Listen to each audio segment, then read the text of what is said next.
Sobat Dunia Donghua, kita berjumpa kembali.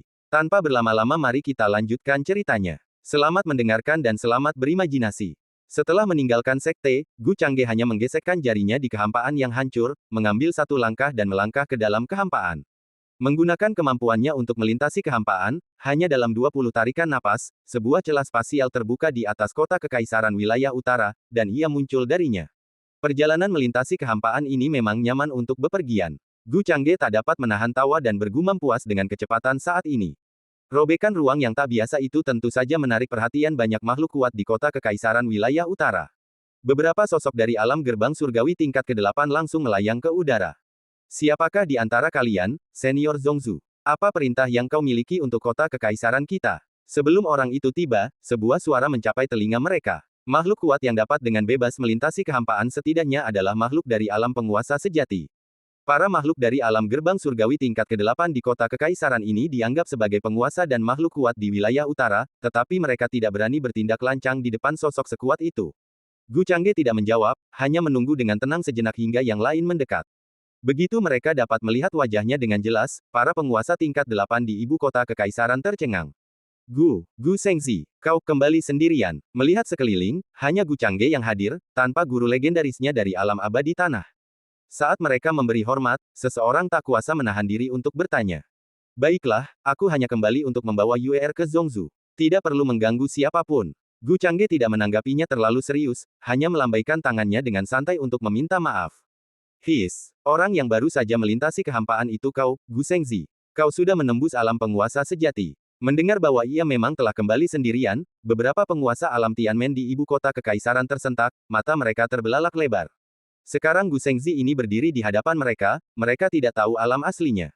Selama Gu Changge tidak memancarkan auranya secara aktif, mereka bahkan bisa melihatnya dengan mata kepala sendiri, tetapi jika mereka menggunakan indera spiritual untuk menyelidiki, tidak ada apapun di hadapan mereka.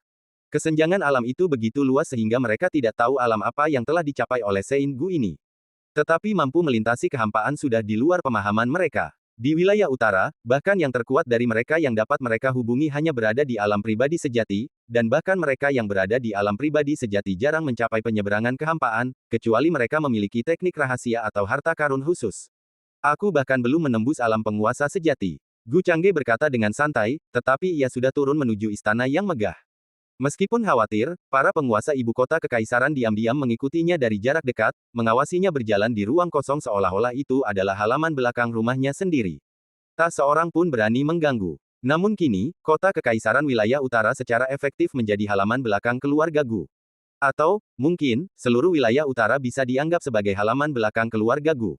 Banyak orang di kota kekaisaran memperhatikan pemandangan ini, dan beberapa yang tidak menyadari bergumam kaget, siapa itu? Dia berjalan di depan begitu banyak penguasa alam Tianmen. Kau bahkan tidak mengenali orang itu. Tuan muda keluarga Gu wilayah utara, kepala putra suci sekte pedang dataran tengah, kau tahu siapa dia, kan? Melihat seseorang tidak mengenali putra suci Gu, yang lain menatapnya dengan lebih terkejut, bertanya-tanya apakah dia masih dari wilayah utara. Ah, pantas saja, pria ini adalah tuan muda Gu. Pria yang mengetahui identitasnya tiba-tiba menyadari sesuatu dan secara naluriah menamparkan wajahnya sendiri. Di tempat lain, sebelum Gu Changge memasuki kota kekaisaran, ia melihat sosok agung berjubah kekaisaran hitam berlapis emas menghampirinya. Para master alam Tianmen tingkat 8 dari ibu kota kekaisaran juga buru-buru memberi hormat, yang mulia. Suamiku tersayang, mata Wang Yue tertuju pada pria yang tertawa kecil itu. Ia mencondongkan tubuh ke depan, hendak menghambur ke pelukannya, tetapi kemudian ia teringat statusnya saat ini. Ditambah lagi fakta bahwa pria ini tidak membalas pesannya selama setahun, dan ia tak kuasa menahan cemberut, wajah cantiknya meringis. Bukankah sudah kubilang di pesan? Aku lupa waktu saat retret, jadi aku agak terlambat. Bukankah aku datang untuk membawamu ke Zongzu begitu aku keluar dari retret? Melihat ekspresinya, Gu Changge tersenyum tak berdaya saat menjelaskan. Bahkan setelah 6 bulan tertunda, Qingqing telah menembus alam kecil di depanku. Bahkan Yuan Yabai kecil yang konyol itu memiliki alam yang lebih tinggi dariku. Suamiku tersayang, bagaimana kau akan memberiku kompensasi? Wang Yue bertanya tanpa henti. Bagaimana kau ingin diberi kompensasi, Nyonya? Ngomong-ngomong, aku punya segel kecil di sini, senjata ajaib kelas atas, kelas surgawi, cocok untukmu. Lihatlah, apakah kau menyukainya? Sambil berbicara, Gu Changge menarik segel itu dari cincin interspatialnya dengan santai. Ini adalah hadiah yang ditinggalkan Chen Changsheng untuknya setelah membantunya melewati kesengsaraan dan naik ke surga. Sedangkan untuk jejak pemurnian asli segel itu, ia telah menghapusnya sepenuhnya melalui kekuatan kesengsaraan, jadi memurnikannya tidak akan terlalu sulit. Wang Yue tidak banyak bicara ketika mendengar ini. Para penguasa ibu kota kekaisaran di belakangnya menatap segel yang tak berarti itu dengan takjub. Segel kecil yang sederhana dan unik ini adalah senjata ajaib kelas atas, kelas surgawi. Gerakan Gu Shengzi sama menakjubkannya seperti sebelumnya, dengan mudah menghasilkan senjata ajaib kelas atas, kelas surgawi. Di seluruh wilayah utara, Gu Shengzi mungkin satu-satunya yang bisa menghasilkan benda sekaliber ini. Namun, terlepas dari keterkejutan mereka, Wang Yue hanya mengerucutkan bibirnya dan berkata terus terang, "Suamiku tersayang, apa kau pikir aku akan puas hanya dengan senjata ajaib? Ini, 2 botol ramuan kelas roh lagi, boleh." Gu Changge segera membalikkan tangannya dan mengeluarkan 2 botol lagi, lalu menyerahkannya. Mata para penguasa alam Tianmen yang kuat di ibu kota kekaisaran yang menyaksikan dari dekat tampak bersinar hijau. Beberapa bahkan ingin berkata atas nama Yang Mulia, "Cukup, sungguh cukup, jangan serakah." Tak satu pun dari benda-benda ini mungkin ditemukan di wilayah utara. Justru karena kekuatan Gu Shengzi yang begitu luar biasa, tak seorang pun bisa memprovokasinya. Jika seseorang dari alam yang sama telah menciptakan kedua benda ini, mereka pasti akan diserang oleh semua orang. Suamiku berpura-pura tidak tahu apa-apa meskipun dia tahu yang sebenarnya. Wang Yue memperhatikan suaminya memegang hadiah berharga di tangannya, namun sang suami menolak menerimanya. Ia malah cemberut karena tidak puas. Melihat Gu Changge hendak menarik sesuatu dari cincin interspatialnya sebagai kompensasi, ia memutuskan untuk menyerah. Ia meraih pergelangan tangan Gu Changge dan bergegas menuju kamarnya sendiri. Ia meninggalkan pesan, katakan pada pangeran kedua untuk menunggu di aula utama. Ya, beberapa orang menatap kosong ke arah Gu Shengzi yang diseret oleh Yang Mulia, lalu menjawab dalam diam. Tetapi mereka juga mengerti bahwa Yang Mulia mungkin berencana untuk pergi ke Zhongzhou. Begitu keduanya memasuki kamar, Wang Yue mengaktifkan lapisan formasi isolasi. Apa benar-benar terburu-buru, gerutu Gu Changge, lalu berhenti bicara dan kembali bekerja. Beberapa hari kemudian, permaisuri Wang Yue akhirnya merasa puas dan membongkar langkah-langkah isolasi yang diberlakukan. "Nyonya, apakah Anda perlu menyiapkan sesuatu?" tanya Gu Changge dengan santai. "Semua yang perlu diatur sudah diatur. Hanya beberapa instruksi lagi. Maukah Anda bergabung dengan kami, suamiku?" Wang Yue membetulkan jubah kekaisaran hitamnya yang berlapis emas dan merapikan kerah suaminya. Melihat tawa dan anggukan suaminya, ia tidak berkata apa-apa lagi dan menuju aula utama istana. Ketika mereka tiba, sekelompok ahli dari keluarga kerajaan wilayah utara sudah menunggu. Termasuk pangeran kedua saat ini, Wang Cheng, yang berdiri dengan hormat di dekatnya. Melihat kedua sosok itu, mereka buru-buru membungkuk dan memberi hormat, salam untuk putra suci Gu, salam untuk permaisuri. Para ahli wilayah utara tahu bahwa status permaisuri saat ini, jika tidak sepenuhnya berkat putra suci Gu, setidaknya 99%-nya. Oleh karena itu, bahkan ketika mereka memberi hormat, mereka menempatkan Santo Gu ini di hadapan permaisuri.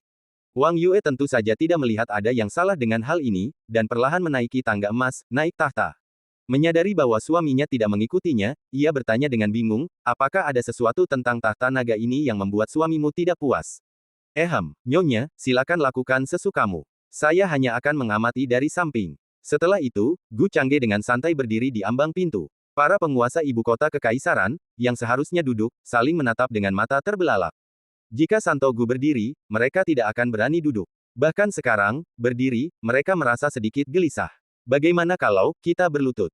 Seorang guru tingkat 8 berbisik kepada seorang rekan di dekatnya. Suamimu seharusnya datang dan mengampuni mereka kali ini. Wang Yue, menyadari hal ini, berkata tanpa daya, tangannya di dahi. Melihat masing-masing ahli ibu kota kekaisaran kesulitan menemukan tempat untuk berdiri atau duduk, Gu Changge dengan enggan menggelengkan kepala dan melangkah ke singgasana, lalu menjatuhkan diri. Belum lagi, kursi itu sengaja dibuat besar, bahkan dengan 2 orang duduk, masih cukup luas. Ia menunjuk ke samping. Sepertinya bahkan jika Qingqing dan yang lainnya datang, masih akan ada tempat. Wang Yue tidak menyadari pikiran-pikiran halusnya. Sebaliknya, tatapannya dengan santai beralih ke saudara keduanya, Wang Cheng, di bawah panggung. Sebelum ia sempat berbicara, Wang Cheng, setelah menyadari tatapannya, sudah gembira, matanya sedikit berkedut. Saat ini, akhirnya ia nantikan. Tetapi ia punya pikiran lain. Aku akan berangkat ke Zhongzhou hari ini. Mulai sekarang, singgasana akan diserahkan kepada saudara keduaku, Wang Cheng.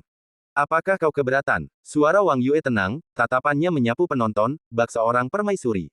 Melihat ini, Gu Changge hanya bisa mengangguk kecil. Ini mungkin karena kekuatan magis bawaan Yuer. Ini, Yang Mulia, mohon pertimbangkan baik-baik. Para empu yang hadir saling bertukar pandang, banyak yang melirik Gu Shengzi yang berdiri di samping permaisuri. Kemudian, mereka semua melangkah maju dan membungkuk. Situasi saat ini di wilayah utara terbilang unik. Keluarga Gu adalah kekuatan dominan, didukung oleh leluhur setingkat penguasa sejati. Stabilitas keluarga kerajaan wilayah utara saat ini berkat hubungan antara permaisuri dan Gu Shengzi. Jika orang lain naik tahta, bahkan jika keluarga Gu tidak sengaja menyasar dan melindungi diri dari kekuatan di ibu kota kekaisaran, masalah pasti akan muncul. Yang Mulia, saya punya ide yang saya harap Yang Mulia pertimbangkan. Wang Cheng, tokoh utama hari itu, tiba-tiba melangkah maju. Ia tidak mengikuti arahan permaisuri, melainkan, dengan ekspresi serius, ingin menyampaikan pendapatnya sendiri. Oh, kakak kedua, tolong beritahu aku. Wang Yue sedikit terkejut, tetapi mengangguk pelan. Aku tahu aku tidak layak naik tahta. Sekarang, di keluarga Wangku, hanya Yang Mulia yang bisa mempertahankan kekayaan keluarga Wang. Karena Yang Mulia berniat pergi ke Zhongzhou untuk pelatihan dan mempercayaiku, mengapa tidak mengangkatku sebagai master kekaisaran dan membiarkanku bertindak sebagai wali untuk sementara waktu? Kapanpun Yang Mulia kembali, Yang Mulia akan selalu menjadi permaisuri keluarga kerajaan kami. Dengan begitu, semuanya akan aman. Wang Cheng membungkuk lagi sebelum perlahan mengutarakan isi hatinya. Jelas, ia sudah mempertimbangkan hal ini. Tahta memang merupakan godaan besar baginya, tetapi ia juga tahu ia tidak bisa memegangnya dengan aman. Kalau begitu, mengapa tidak mundur dan berdiri di bawah pohon agung adik perempuanku, atau, lebih tepatnya, di bawah pohon agung Gu Shengzi, dan dengan teguh menduduki posisi sebagai orang kedua setelah kaisar dan di atas semua orang. Selama dia tidak mengingini gelar itu, tak seorang pun akan menyentuhnya. Metode Yang Mulia memang layak. Saya setuju. Yang Mulia, mengapa tidak mengikuti metode Yang Mulia? Itu akan memastikan kelangsungan hidup keluarga kekaisaran kita. Setelah mendengar kata-kata Wang Cheng, mata para ahli di ibu kota kekaisaran berbinar, dan mereka dengan tegas berdiri untuk menyatakan persetujuan dan dukungan mereka. Bahkan Wang Yue menatap adik keduanya, yang sedang membungkuk dan menunggu jawabannya, dengan sedikit terkejut. Bagaimana menurutmu, suamiku? Setelah ragu sejenak, ia berbalik untuk menatap suaminya di sampingnya. Istriku adalah permaisuri, kepala keluarga kekaisaran ini. Kau tidak perlu meminta keputusan apapun dariku. Apapun keputusan istriku, aku akan mendukungnya, kata Gu Changge santai sambil tersenyum tipis. Ia tahu setiap orang di antara hadirin punya pikiran dan rencana masing-masing. Tapi ia tak peduli. Mungkin orang-orang ini mencoba memanfaatkan pengaruhnya di teritori utara, agar terus mengandalkan koneksinya demi kenyamanan dan perkembangan. Tapi baginya saat ini, ia sama sekali tak tega. Saat ini, ia bisa meraih atau mendapatkan apapun yang diinginkannya, tidak hanya di teritori utara yang kecil, tetapi bahkan di seluruh dataran tengah.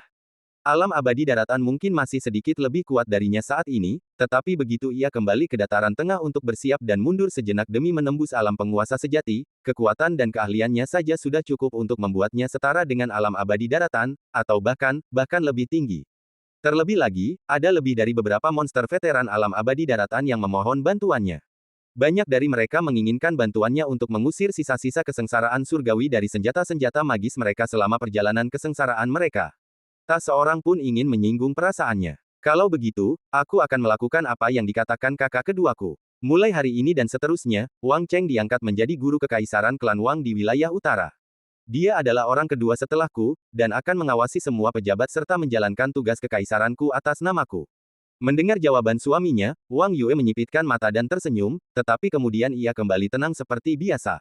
Suaranya, tenang namun penuh keagungan seorang permaisuri, berbicara lugas. Setelah selesai berbicara, semua orang yang hadir bersujud di tanah dan bersujud dengan hormat, kami, permaisuri, akan mematuhi perintahmu. Wang Cheng bahkan lebih gembira. Meskipun ia belum meraih tahta yang diimpikannya, kini tahta itu hanyalah gelar yang berbeda. Setelah adik perempuannya pergi, ia akan menjadi penguasa sejati keluarga kekaisaran. Selama ia tidak memprovokasi keluarga Gu, ia akan menjadi salah satu tokoh paling berkuasa di wilayah utara. Suamiku, ayo pergi. Tunjukkan padaku tanah suci tempatmu berlatih setiap hari. Tempat seperti apa itu? Setelah mengumumkan hal ini, Wang Yue tak berniat berlama-lama dan langsung menoleh ke arah suaminya di sampingnya. Baiklah. Gu Changge terkekeh dan mengangguk, tanpa sepatah kata pun. Mengangkat tangannya, ia mengayunkan jari pedangnya ke arah mata, memperlihatkan celah dimensional yang bisa dilihat semua orang. Menggunakan aura Taoisnya untuk melindungi tubuh Wang Yue, ia membimbingnya melewati celah dimensional itu. Saat celah itu sembuh secara alami, kedua sosok di atas panggung menghilang. Wang Cheng membungkuk hormat ke arah celah itu menghilang, lalu perlahan bangkit. Ia naik tahta, merasakan gelombang kebanggaan saat ia menyaksikan para penguasa ibu kota kekaisaran menatapnya. Namun saat ia bersiap untuk duduk, ia berhenti di tengah kalimat. Ia berdiri lagi, merenung sejenak, lalu, dengan tangan di belakang punggungnya, berkata, besok, 3 tingkat di bawah kaisar, posisi baru guru kekaisaran akan ditetapkan. Saya akan mengikuti perintah guru kekaisaran. Seorang ahli segera melangkah maju dan membungkuk sebagai tanggapan. Pada saat yang sama, para ahli di ibu kota kekaisaran juga memberikan tatapan baru kepada guru kekaisaran yang baru diangkat. Setidaknya ia tidak terlalu berpuas diri. Selama ia mengingat statusnya dan tidak pernah menempatkan dirinya pada posisi yang tidak semestinya, fondasi keluarga Wang akan bertahan selamanya di bawah perlindungan putra suci Gu dan Yang Mulia Permaisuri, menjadi kekuatan yang tak tergoyahkan di wilayah utara. Dan cerita pun berakhir, nantikan cerita selanjutnya. Terima kasih telah mendengarkan.